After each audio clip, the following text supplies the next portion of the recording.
Olá, estamos começando o nosso encontro de hoje. Agradeço 645 mil inscritos no meu canal. Muito obrigado mesmo. E sempre digo, você que gosta do canal, do conteúdo, das lives, das entrevistas, da perspectiva que nós temos, sempre em defesa intransigente aqui da Constituição, que nunca sai daqui, de 1988, indique o canal a um amigo, uma amiga. É muito fácil, canal no YouTube, Marco Antônio Villa. Diga para ativar as notificações, colocar like no que vocês gostarem, usar, como vocês muito bem fazem, a página dos comentários. Postamos hoje a entrevista com o economista Antônio Candir. Uma boa conversa econômica, fazendo um balanço das últimas décadas, um balanço da história econômica, vamos chamar assim, das últimas décadas aqui no Brasil. Falamos sobre a conjuntura e apontamos, desculpe que minha garganta hoje está péssima, hein?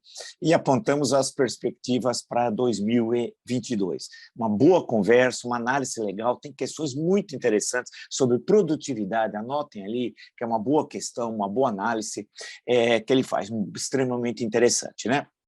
E postamos no dia anterior a entrevista com o general Santos Cruz, que tudo indica vai ser um dos principais participantes da campanha presidencial, e tudo indica que será uma campanha presidencial de Sérgio Moro no ano que vem, em 2022. Então, são as duas últimas entrevistas aqui no nosso canal e já tem uma série de outras programadas aqui para a semana que vem, né? Lembro que nós criamos o clube de membros. Vocês vejam lá naquele retângulo, seja membro, tem as duas formas de fazer parte do clube. O que é o clube? É um material exclusivo que a gente produz e coloca no clube, né, durante o mês. Então, é um material que a gente vai alimentando. É bem bacana, é bem legal, eu tenho certeza que vocês vão gostar.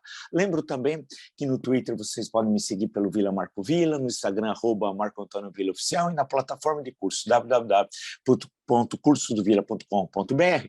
Lá tem os 3 cursos que oferecemos: História Política das Funções Brasileiras, História da Ditadura Militar no Brasil, o que é fascismo, www.cursodovilla.com.br. Passei todo o noticiário, temos um feriado prolongado, dia 15 é o feriado da República, que não vai ser comemorado em nenhum lugar, nem pelo presidente da República, nem pelo vice, nem pelos ministros, nem por governadores. É um feriado, os feriados no Brasil, eles perdem a sua importância, né? É estranhíssima essa questão. Eu vou, inclusive, comentar no dia 15 sobre essa questão de feriados nacionais e usar como referência o início da República, um decreto lá de 1890.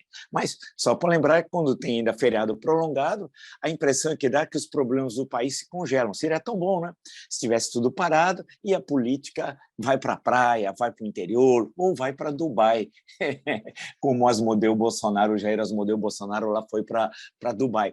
É uma prática nacional, né? E ainda que o feriado caiu na segunda, se caísse na terça, emendava a segunda, se caísse na quinta, emendava na sexta, e já pega um mandrião na presidência da República, né? Se tem alguém vinculado ao trabalho, determinado, faz com que os ministros também trabalhem. Então, ninguém trabalha, ninguém faz nada e passamos uma situação terrível. Mas dei uma diagonal, vi tudo, vi tem umas outras situações desagradáveis da política paulistana aqui, o episódio da Câmara Municipal, tenho de deixar registrado, muito desagradável, entre 2 vereadoras, coisa muito chata, né? Eu nunca imaginei, sinceramente, que isso fosse ocorrer. Vamos esperar agora a apuração por parte da Câmara Municipal, que não importa se é homem ou mulher, se é de que partido seja, aconteceu esse fato, isso tem de ser investigado pela Câmara Municipal e tomado depois as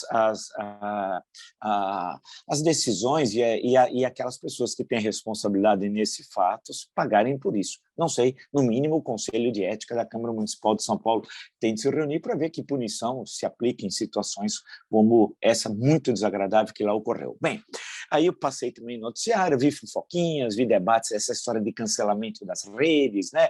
Tem realmente um tribunal digital, é verdade, hoje tem uma discussão na Folha de São Paulo sobre isso, passei pelos portais, vi tudo, vi fofoca, vi coisas incríveis, que nunca vão ocorrer no processo eleitoral de 22, né? Por exemplo, eu acho impossível, registra, posso errar, mas eu acho impossível que o Alckmin vai ser vice do Lula. Significa enterrar a sua história, inclusive porque o eleitorado do Alckmin não é o eleitorado do Lula, especialmente em São Paulo, onde o Alckmin foi, na história, o governador que por mais tempo governou o estado de São Paulo, desde 1889. E se retroagir o período do Império, também, porque no Império os presidentes de província eram diferentes. O segundo reinado, especialmente a partir de 1840 até 1889, faziam muito rodízio né, de presidente de província. Então, ficava muito pouco. Acho que o que mais ficou aqui foi o João Teodoro, que é nome de rua ali, ali na região do Braspari. Né? Mas o resto era sempre rotativo e sempre designava o Império, o segundo reinado, para presidente de província alguém que não fosse natural daquela província, para impedir os vínculos, as articulações, etc. Por quê? Porque a concepção da Constituição de 1824, era uma Constituição centralista, né? Então, fazendo com que tudo fosse decidido pelo Rio de Janeiro, pela corte, como se chamava à época. E depois, com a República, nós temos aí a adoção do federalismo, o Brasil chamou-se, vale destacar até anos 60 agora, da década dos anos 1960 do século XX, Estados Unidos do Brasil, esse era o nome nosso, depois que virou República Federativa do Brasil. Então, havia uma autonomia, passando as eleições, em alguns estados, na Primeira República, era chamado governadores, outros presidente, aqui, né, presidente, e até presidente de estado, né? Havia senados estaduais, viu? Também, como, por exemplo, em São Paulo tinha, ou em outros estados, tinham senados estaduais, e parte era chamado governadores, parte era chamado presidente de estado. Mas aí tem uma longa história sobre isso, de como é que se organizou a Primeira República. Mas no caso do estado de São Paulo, Alckmin foi por mais tempo que governou o estado. Lembrado que ele assumiu quando da morte de Mário Covas, depois ele foi eleito em 2002, ficou até 2006, quando se candidatou e foi derrotado por Lula na eleição presidencial, né? Depois ele se candidata a governador em 2010, eleito, em 2014 é reeleito e em 2018 tenta ser novamente presidente da República e é novamente derrotado. Portanto, ele tem, por mais tempo, que governou o estado de São Paulo. E duvido que ele vai deixar uma possibilidade de participar como um candidato viável ao processo eleitoral do ano que vem, o governo de São Paulo, que deve disputar isso, ao menos pelo que se sabe até agora, com Fernando Haddad do PT e com Rodrigo Garcia do PSDB. Esses são os três candidatos que já estão prontos para a corrida eleitoral, e ele tem chances de vencer essa eleição, dele não sair candidato, ser vice do Lula. Ele ganharia o quê para ser vice do Lula? Né? O José Alencar foi vice do Lula. O que ganhou política? O José Alencar era nada, politicamente falando, comparado a Geraldo Alckmin, né? Em termos de presença no seu estado. José Alencar tinha sido senador, era desconhecido de grande parte da população brasileira, que não é o caso do Alckmin, que foi 2 vezes candidato a presidente e, insisto, por mais tempo governou São Paulo. Então tem todas essas fofocas, que aí saíram o SCAF, então candidato ao governo, e aí a senadora da Atena. Por sinal, gostaria de saber, quando alguém se lança candidato a alguma coisa, qual é o pré-requisito indispensável? Qual é o seu programa? Então, por exemplo, eu gostaria de saber da Atena, já tentei até entrevistá-lo algumas vezes, não consegui, né? Qual é o programa dele como candidato ao Senado do Estado de São Paulo? Que ele me citasse 10 ideias, primeiro, soubesse do que determina a Constituição, as atribuições do Senado Federal. O doutor Delfineto, professor Delfineto, sempre fala nas entrevistas que os senadores não observam quais são as atribuições do Senado Federal, que são importantíssimas, porque se eles soubessem, e aqui nós sempre vamos aqui à Constituição, quer ver, eu vou mostrar para vocês, não custa tocar nisso aqui, quais são as atribuições do Senado, que não são as mesmas da Câmara, né? O Senado Federal está no artigo 52 da Constituição e tem exatamente 15 incisos, né? Processar e julgar o presidente da República, e a questão do impeachment, ministros, aprovar por voto secreto a escolha de magistrados, ministro do Tribunal de Contas, presidente do banco, diretores do Banco Central, o procurador-geral da República, e vai indo. Então, eu gostaria de saber dele, com todo respeito, e vou tentar outra vez, ver se eu consigo fazer uma entrevista. Quando alguém quer ser candidato ao Senado, tem de falar, olha, eu quero por causa disso. Primeiro, conhecer o papel do Senado. Segundo, qual é o programa? Lembrar que o Senado é a Casa da Federação, a Casa do Povo é a Câmara dos Deputados. E segundo, pensar qual é a sua proposta para o Estado, né? Que eu não sei. E outros candidatos, quando eu estou falando dele, porque ele é um comunicador hiper conhecido, né? Mas de outros também. Eu quero ser candidato, mas quero ser candidato por quê? Né? O São Paulo, vale destacar, não está sendo bem representado no Senado. Por exemplo, na CPI da pandemia, qual é a participação do senador de São Paulo? Foi nula. nula. E o estado que teve a maior população, o maior número de infectados, o maior número de mortos, né? As sequelas em números absolutos também aqui, né? E o Butantan foi fundamental com a vacina. Mesmo assim, a participação foi exatamente nula. Quando eu falo nula, é zero, nada. Nada, nada, nada, nada. E vocês sabem que nós acompanhamos e discutimos aqui sempre a questão aí da CPI, né? E como ela, no fim, a participação de São Paulo foi, não vou nem dizer medíocre, não existiu a participação de São Paulo. Então, eu gostaria de saber também. Então, tem todo do Datena e de outros, mas eu falei do Datena porque já apareceu como candidato, né? No caso aqui, então é fofoca que vai ser não sei quem, vai ser deputado federal. Não, que o Sérgio Moro não vai ser candidato a presidente da República, vai ser candidato ao Senado por São Paulo. E eu pergunto com todo respeito e pretendo entrevistá-lo novamente, nós temos uma entrevista no nosso canal, né, lá atrás com o Sérgio Moro, como que ele pode ser candidato ao Senado por São Paulo? Quem está defendendo isso, plantando notícias? Eu pergunto, por quê? Qual a razão? Me explique, me dê algumas razões. Ele conhece o Estado de São Paulo? Porque tudo que é oportunista, não estou me referindo a ele como oportunista, registros, vem ao Estado de São Paulo. Quantos deputados federais chegaram aqui em 2018, foram eleitos e não tem nenhuma vinculação com o Estado de São Paulo? Eu falo no nome do Bananinha, né? Do Bananinha, sempre falei aqui, né? Aquele que não sabe escrever bilionário, se tem H ou não tem H, se colocar um planisfério não acerta os continentes, né? É um pobre coitado, é um idiota. Veio para cá, mas não é daqui, mas não é só ele. Historicamente, como dos tempos das 3 décadas, eu estou me referindo, né? Das últimas 3 décadas, muitos oportunistas vieram para cá para serem eleitos deputado federal, porque a maior bancada federal, por causa da população e número de eleitores, é de São Paulo, né? O doutor Enéas, o que o Enéas fez? Ele fez uma piada. Veio para São Paulo. E numa das eleições, ele arrastou, com a sua votação pessoal, 5 deputados federais. Um deles que teve 300 votos, que não morava em São Paulo também, porque era vinculado ao Rio de Janeiro e tinha endereço fictício na Brigadeiro Luiz Antônio, né? Então, isso se repete. Eu não estou dizendo que para ser candidato tem que ter nascido no Estado, tal. Isso tinha na República Velha, que cada Estado tem a sua Constituição. Numa república onde há federalismo, cada Estado tem a sua Constituição. Eu me lembro que a Constituição Gaúcha, de 1891, foi promulgada no dia 14 de julho, e não é acidental, é a forte vinculação, né, do castilismo, né, com os princípios da Revolução Francesa e da Terceira República Francesa, e do positivismo também. Estava lá, só podia ser governador do Rio Grande do Sul quem tivesse nascido no Rio Grande do Sul. Diferente de São Paulo, porque a Constituição de 1891 também de São Paulo, não. São Paulo teve, na Primeira República, 2 governadores que não eram nascidos em São Paulo, Albuquerque Lins e Washington Luiz.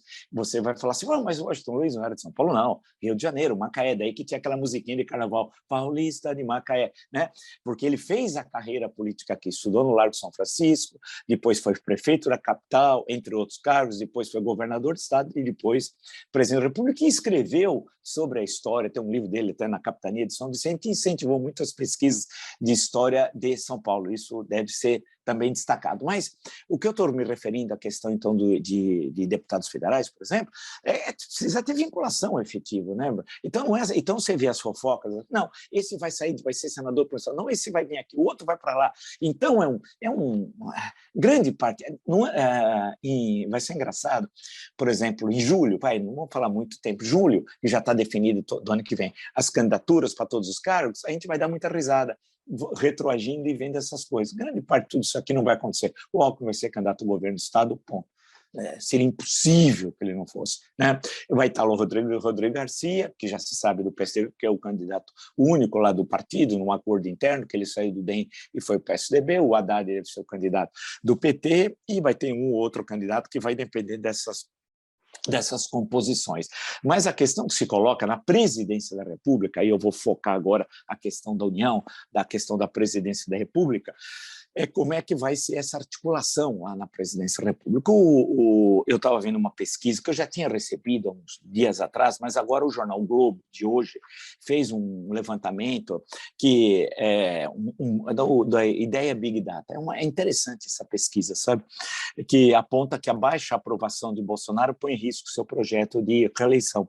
E é interessante que uma das tabelas mostra que presidentes e governadores reeleitos desde 1998, e você vai dizer o seguinte, Por que 1998? Porque a emenda da reeleição foi de 1997. Então, só passa a ter reeleição a partir de 1998, porque quando ela foi promulgada, a Constituição, em 1988, 10 anos antes, né, era proibida a reeleição. E outra coisa, o mandato de presidente era de 5 anos. Né? Depois houve uma alteração constitucional, diminuindo para 4, e em 1997 permitindo a reeleição. Tá? Então, isso só para a gente entender. Então, a tabela, claro, e as informações é a partir de 1998. Eles pegam o governo Fernando Henrique, Lula, Dilma e Jair Bolsonaro e tal. E aí eles mostram que vou repetir, presidentes e governadores reeleitos desde 1998 não deixaram aprovações caírem abaixo de 30%. Só o Lula foi exceção. Mas o caso do Lula, vale lembrar, que é, em certo momento, que cai, é o momento da CPMI dos Correios, que eu tenho até o relatório aqui atrás. Né?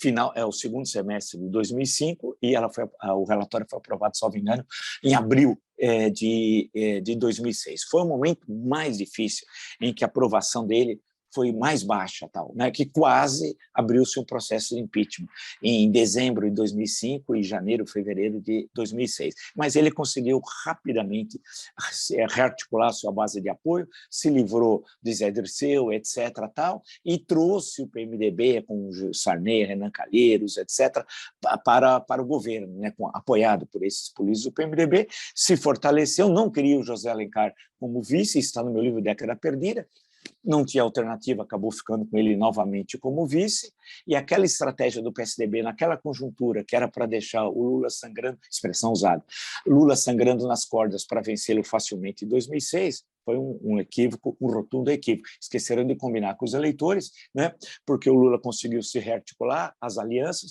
dominou o discurso político, né?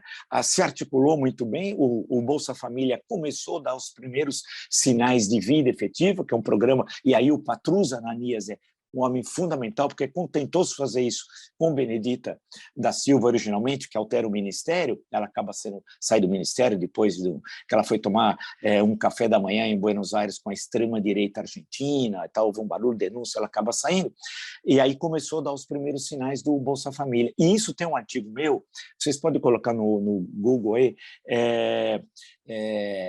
Canudos e os Novos Territórios Lulistas, acho que esse é o título, depois eu preciso até ver se realmente é esse tal, que eu escrevi em 2006 e sem querer dar uma de... quer ver, deixa eu ver se é esse mesmo título. Tá, Canudos e os Novos Territórios Lulistas, acertei. Publiquei dia 4 de novembro de 2006, na Folha de São Paulo. E ali foram observações que eu fiz em Canudos, estava em Canudos nesse momento, entre o primeiro e o segundo turno. E foi legal, porque eu passei vários dias lá conversando com um senhor já falecido, que era a melhor memória oral de Canudos, o senhor João de Regis. Aí, passei vários dias, era um trabalho que acabou no fim, infelizmente, a gente não continuando e não podendo publicá-lo, seria uma coisa maravilhosa aquilo, mas aí eu acompanhei e, ao mesmo tempo que eu estava fazendo esse trabalho, eu estava conversando com as pessoas da cidade para ver como é que elas estavam lendo a conjuntura política, né? E o programa eleitoral, tal. Conversei. E nós estamos falando de um município, naquela época, incluindo o município todo, não só a cidade, mas o município tinha 13 mil habitantes. E que, em 2002, o José Serra tinha vencido as eleições lá contra Lula e tal. E o quadro era claramente diferenciado pelo que eu estava vendo. Aí eu comecei a ver, aí percebi como entrou a questão, como o Bolsa Família era um elemento importante nesse processo. Esse artigo depois eu ampliei, acabou saindo lá nos Estados Unidos acho que 3 anos depois. Também preciso procurar também, depois qualquer coisa eu dou a referência para vocês ir atrás. Eu acabei ampliando um pouco, mas esse Canudos e os Novos Territórios do Luiz, eu vejo ali, olha, o Bolsa Família e a presença do governo federal, isso vai ter uma relação direta com o processo eleitoral. E teve. porque em 2006 o Lula ganhou estourado lá em Canudos, e claro, foi reeleito presidente da República, mas eu estou me referindo ao caso de Canudos. Então, você tem nessa questão dessa matéria do Globo, o Lula conseguiu se recuperar, e o papel do Bolsonaro, ele não só teve dessas alianças políticas, etc., explicam. Agora, quando você olha a questão do Bolsonaro, e você vê que a aprovação é muito baixa, é o que tem a aprovação mais baixa, e com essa aprovação, dificilmente ele vai ser um participante efetivo do processo eleitoral, quer dizer, que ele vai estar disputando e poderá ir ao segundo turno. Não terá a mínima condição, e por várias razões. Uma, que a aprovação dele é muito baixa, e vimos, inclusive, nesses dias aqui, por outro, nós temos vários institutos de pesquisa que estão fazendo levantamentos, e nós conversamos aqui, que a aprovação dele, ótimo e bom, era de 19%, e de ruim e péssimo de 56%. Aí, meu caro, não dá, né? Você não tem a mínima chance. Aí alguém vai falar, mas o Auxílio Brasil, que é o nome, ele desarticulou todo o Bolsa Família, que tinha um cadastro relativamente bom, desarticulou tudo, e veio o tal de Auxílio Brasil. Mas como eu tenho insistido, e olha que vocês estão vendo essa interpretação aqui, e eu tenho recolocado essa questão, diferentemente do que eu leio aqui na imprensa, não vai alterar essa questão eleitoral e nem o nível de aprovação dele. E por quê? Primeiro, que é um valor, deve ser cerca de R$400, que é inferior àquele momento que ele gostou muito do auxílio emergencial, que era de 200 que ele propôs, foi a Câmara que saltou para 600. Então, vocês lembram, né? Que multiplicou o auxílio por 3, né? Originalmente era essa proposta, que era 200, que seria uma tragédia, porque os R$600 permitiu que nós tivéssemos uma recessão de menos 4,1. Se tivesse sido R$200, a circulação, portanto, monetária seria muito menor, e o resultado dela na economia, nós poderíamos ter uma recessão de menos 6, menos 7. Lembrar que o FMI, em certo momento, falou em menos 9, no começo do ano de 2020. Tem várias entrevistas, vocês veem com economistas que eu fiz naquele momento, e eu colocava essa questão do FMI. Aí veio o auxílio emergencial, que mudou, né? Porque você jogou todo aquele dinheiro na economia, aquele dinheiro girou e teve um impacto positivo, diminuindo a recessão para menos 4,1, que é claro que é um número ultra preocupante, mas seria uma tragédia se fosse o dobro, né? Em termos de desemprego, de tensão social, caos, etc. A questão que se coloca agora é que os R$400 não são 600. Segundo, os 400 agora não compram o que R$400 comprava no momento do auxílio emergencial, né? Por causa da inflação de alimentos. E nada indica que vai diminuir. E questões presentes no cotidiano das famílias, especialmente das famílias mais pobres. Um exemplo: gás, o preço do gás. Quantas famílias abandonaram o uso do gás e estão usando lenha ou carvão vegetal? Quantas? Milhares, milhares, milhares. E quando você vê o preço, agora eu estava vendo os jornais, vendo no Rio Grande do Sul, não sei, me engano, era Bagé. Se eu estiver errado e alguém de Bagé que me acompanhar, por favor, me corrija. Mas em Bagé é um posto de gasolina que já passou de R$8 a gasolina. Tem a foto. De R$8 o litro. É um negócio assim inacreditável. E isso tem um reflexo, a gasolina, o diesel e o etanol nos transportes. E os transportes, e nós somos um país que dependemos do transporte rodoviário, joga isso para o preço, por exemplo, dos alimentos. E começa a criar, outra vez, a memória inflacionária, que é um horror que nós já tínhamos jogado na lata do lixo desde o Plano Real, porque em outubro foi o pior resultado de inflação dos últimos 19 anos. Então, e vejo na entrevista do professor Antônio Candira, ele fala questões importantíssimas sobre o ano que vem. E o economista-chefe do Itaú desenha um cenário de recessão para o ano que vem, de menos 0,5%. Os mais otimistas dizem 0%, e o hiperotimista diz 0,2% positivo.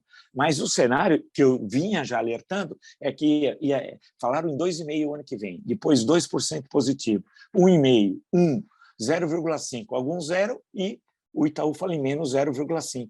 Então, vocês percebam que não há país que aguente uma situação como essa. Por quê? Porque você cria um processo de tensão enorme. Nós tivemos 2015 e 2016, 3,5 negativo, 3,1 negativo. O pior biênio da história econômica do Brasil republicano. 2017 e 2018 cresceu 1,3 positivo e tal. Evidentemente não deu para recuperar do tombo, porque 2014 foi próximo a 0. né? Não deu para recuperar o tombo do triênio, vamos chamar assim, 14, 15, 16. Em 17 e 18 não deu para recuperar. Em 19 foi 1,2, porque foi refeito o cálculo, né? Essa semana aqui está terminando aí, foi refeito o cálculo, o crescimento foi positivo de 1,2. E aí veio o menos 4,1 de 2020. Esse ano aqui deve estar próximo de 5, 4,8 a 5 positivo. Mas se você vai vendo esses tombos anteriores, né? E o ano que vem, se tiver recessão, e é provável que tenhamos, realmente, num curto espaço de tempo, 2014, 2022, portanto, você tem um universo de 8, 9 anos, é um desastre para o país. E isso vai ter reflexo direto no processo eleitoral.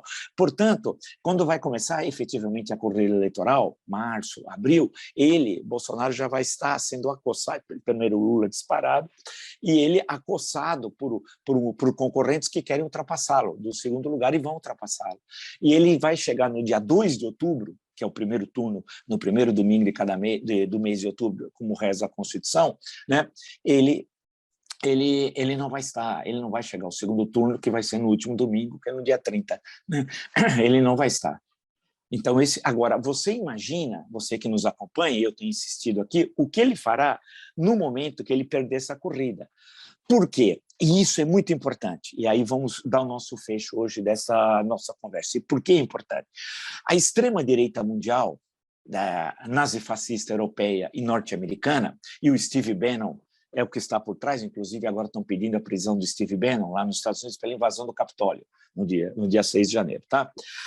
O Steve Bannon, eles estão articulando com muito dinheiro no exterior, colocando a eleição brasileira como a principal eleição de 2022. Quer dizer, todo o dinheiro e todo o interesse, toda a máquina de fake news da extrema-direita nazifascista estará a serviço do bolsonarismo. E o Bolsonaro a serviço de interesses estrangeiros. Né? Portanto, é algo que é uma coisa inacreditável. Nós vamos ter um presidente da República candidato à reeleição sendo uma marionete do imperialismo norte-americano, em especial, do nazifascismo norte-americano, da extrema-direita europeia, e tem o Steve Bannon manipulando o bonequinho que é o Bolsonaro como candidato. E aí eles vão fazer um horror aqui de fake, mentiras, acusações, vão destruir os adversários, a milícia digital nazifascista bolsonarista vai estar a mil, e hospedado isso em vários países. O TSE e o ministro Alexandre de Moraes, que vai presidir o processo eleitoral, tem manifestado muita preocupação e aprovou uma série de resoluções de como vai combater mas é quase, eu não gostaria de dizer essa notícia, mas o ministro tem muito mais informações que eu, vai ser muito difícil o TSE fazer esse trabalho com eficácia, porque eles vão hospedar isso no Paquistão, colocam o negócio na Tailândia, vai ser uma loucura, e vão usar, aí sim podemos ter, os meios de comunicação, que são concessões públicas, rádios e TVs, para propagar essas fake news. Parte vai ser através das redes sociais, e aí vai ser muito difícil controlá-las, muito difícil, que eles vão pegar o Telegram, essas coisas, já estão tudo preparado para fazer isso. Agora, as rádios e TVs não. E vocês sabem quem estão nesse esquema. Né? Tem gente que faz contratações, da onde vem o dinheiro? Né? Da onde vem o dinheiro? Vem de esquemas criminosos. E esse dinheiro que circula ilegalmente no Brasil e fora do Brasil, as offshore, que é Paulo Guedes até hoje não explicou, né? Aqui no canal da Memória, aqui a gente não esquece, não só ele, milionários nazifascistas bolsonaristas que têm conta no exterior também não explicaram os nazifascistas bolsonaristas, né? Vão estar financiando tudo isso. Então, nós teremos, portanto, muito dinheiro da extrema-direita americana, europeia e brasileira financiando o esquema do Bolsonaro e criando ódio, né? Vai ser a campanha do ódio. Registre, vai ser marcada pelo ódio, pela violência, pela mentira, né? E ele não vai chegar, com tudo isso, ele vai envenenar o processo, mas não chegará ao segundo turno no dia 2 de outubro. Né? E aí o que ele vai fazer? E como é que o Brasil vai resistir a isso? Numa provável recessão de menos 0,5, tensão econômica, tensão social, fome, né? Que agora a pessoa vai no açougue, a grande novidade econômica de Paulo Guedes, que é um gênio da raça, lembra o posto de Ipiranga? Qual é? Você agora vai no açougue e não compra mais carne, você compra osso, e tem a opção, poxa vida, osso de primeira, ou ouço de segunda. Agora, no momento eleitoral que as tensões vão estar muito altas, vocês acreditam que vai ser tranquilo, que as pessoas vão aceitar tudo isso passivamente, ou começará a rua a ser ocupada por movimentos sociais, exigindo comida, comida, não é terra, não é casa, não, é uma coisa mais imediata, é comida, porque a fome ela vai se espalhar pelo Brasil. Né? E nós já temos manifestações disso. E como não tem a recuperação em V, lembra da recuperação em V? Ninguém fala, mas aqui nós falamos que o idiota do Paulo Guedes, me desculpe os idiotas chamar o Paulo Guedes de idiota e igualá-los a vocês, mas tudo bem. O Paulo Guedes dizia recuperação em V. Mas cadê a recuperação em V? O Bolsonaro agora levou a mulher lá para Dubai. O que vai fazer a Michelle em Dubai? Eu pergunto a você, vai fazer o quê? Né? Ela nem sabe onde fica Dubai. Né? Ela é de uma ignorância também, ela tem uma formação, ela é semi-letrada, uma pobre coitada, mas esperta, muito esperta, mas isso um outro dia a gente fala, vamos em frente. Então, a questão que se coloca é que nós teremos, portanto, nós estamos caminhando, né, para isso. E, por outro lado, ele está no partido do Valdemar Costa Neto, o boy, o grande boy, como ele é conhecido em Mogi das Cruzes. E o boy já está tendo os primeiros problemas, porque ele desconta uma grana mensal de todos os parlamentares que vai para uma espécie de caixinha do PL. E o partido dele é liberal, o partido, ele nem sabe o que é liberalismo. Acho que o boy está preocupado em liberalismo, o boy está preocupado em grana, foi condenado no mensalão. Então, a questão é quem vai controlar a grana do fundo partidário e do fundo eleitoral. Eu duvido que o boy, o Valdemar, vai entregar isso à quadrilha Bolsonaro, aos seus filhos, ao ORCRIM, a Organização Criminosa Bolsonaro e sua catera. Vai entregar coisa alguma. Então, vai começar os primeiros atritos. E quando as pesquisas, no ano que vem, a partir de fevereiro, março, apresentarem o cenário que o Bolsonaro está derretendo, o que vai acontecer nos estados?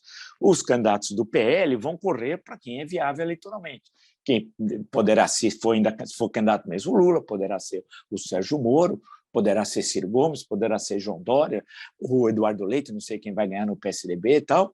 E aí a questão da sobrevivência, porque o deputado federal, por exemplo, quer ser reeleito, e aí ele vai querer colar a candidatura dele ao candidato majoritário a presidente da República que tem a chance no seu estado.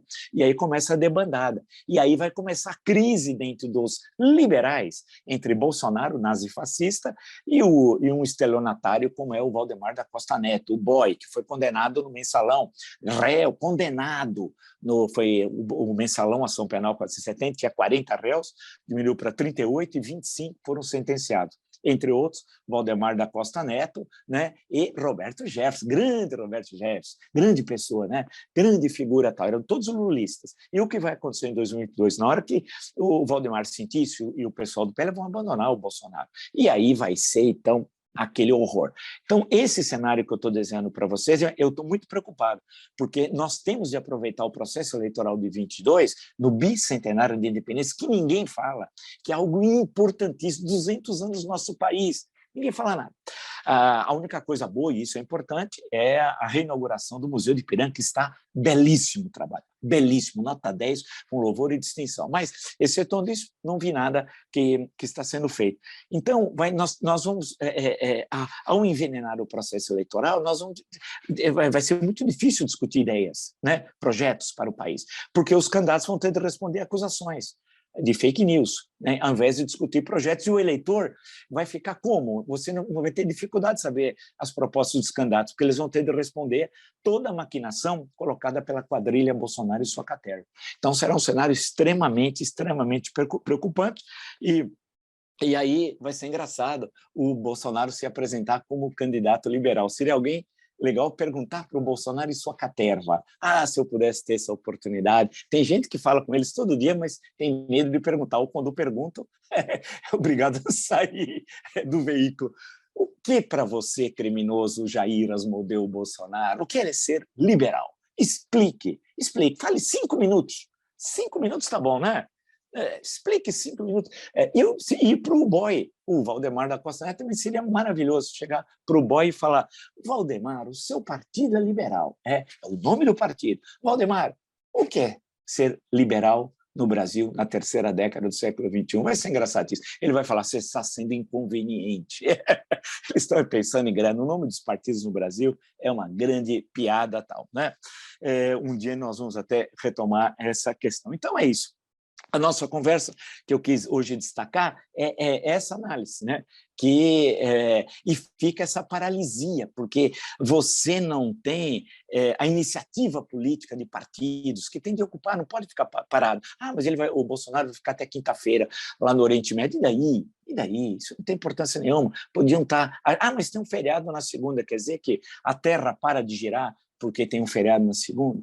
É isso que falta, né? Que nós precisamos, uma cultura política democrática, ela é todo dia, né? O que está presente. Mas é difícil, mas vamos ver se a gente consegue virar essa página da nossa história. Se você gostou desse e de tantas outras lives, encontros, entrevistas que nós tivemos e temos aqui no nosso canal, e está inscrito, indique para um amigo, uma amiga, é muito fácil. É o canal do YouTube, Marco Antônio Villa, diga para ativar o sininho, que são as notificações, coloque like no que vocês gostarem e utilize, como vocês muito bem fazem, a página dos comentários. Lembro, postamos a entrevista com o economista Antônio Candir, tem questões, parte do que eu falei hoje, assistam a entrevista, que tem uma análise de totalidade muito preocupante sobre a economia brasileira, sobre o futuro dela a curto prazo, agora para 22, e uma discussão das últimas décadas, quase um balanço de história econômica, né? Lembro que nós criamos o clube, seja membro, Clube de Membros. É um material exclusivo que a gente produz durante o mês e vai alimentando o clube, exclusivo, portanto, eles têm duas formas de fazer parte do clube. Cliquem lá que vocês têm todas as informações. No Twitter, vocês podem me seguir pelo Villa Marco Villa, Instagram, @Marco Antônio Villa Oficial, e na plataforma de curso, www.cursovilla.com.br. Lá tem todas as informações sobre os 3 cursos que oferecemos: História Política das Constituições Brasileiras, História da Ditadura Militar no Brasil e o que é fascismo. Amanhã vamos nos encontrar e ver que bobagens o Bolsonaro vai fazer lá no Oriente Médio. Aguardem que depois da Torre de Pizza, do Jim Carrey, depois dele isolado na reunião do G20 em Roma, certamente ele vai fazer mais bobagens envergonhando o nosso país. Mas nos encontramos então amanhã. Até!